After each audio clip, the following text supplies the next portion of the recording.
Well, today, gun charges were dropped against two men accused of plotting a mass shooting in Virginia. That case is now being taken over by federal prosecutors.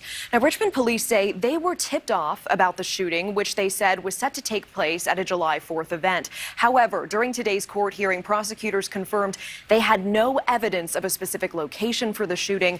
What they do know, these men originally from Guatemala were stocked with assault-style weapons and rounds of ammunition. Joining me now is Robert Sherman. And Robert, these new federal charges will be strictly immigration related. That's right, Natasha. Things have changed drastically here. Let's go back to July when local authorities were trumpeting the arrest of these two men who they said they believed at the time were planning to shoot up a 4th of July celebration in Virginia's capital. But now the local prosecutor has dropped those charges, leaving it up to the U.S. attorney to charge the men for crimes of being in the United States illegally. Police say that these two men, Roman Belcarcel and Julio Alvarado Dubon, were targeting a large crowd at a park on the 4th of July.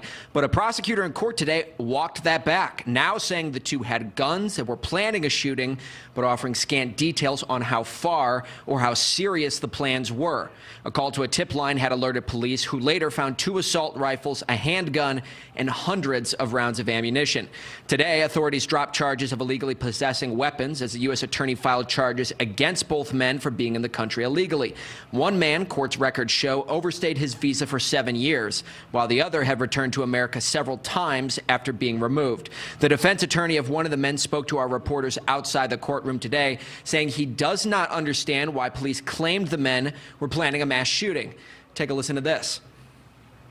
They have not been real forthcoming about who the tipster is or whether it's an anonymous person or anything like that. Other than that person making that complaint, and then they found a couple of firearms at the home of the other gentleman that sort of supported, in general, that there are firearms. But beyond that, I don't know where they got. We really don't know where they got the Dogwood Dell thing. I'm not sure where that came from. Dogwell Dell is the location initially believed to be the target of the mass shooting. But meanwhile, Richmond police releasing a statement today saying, quote, "Today we have been informed that based on the evidence presented, the case will go federal and is now in the hands of the U.S. Attorney's Office for the Eastern District of Virginia. As the case moves forward, we will learn more about what charges will be pursued federally." And the FBI just telling NewsNation minutes ago that this case is being handed off to Immigrations and Customs Enforcement, better known as ICE. Natasha?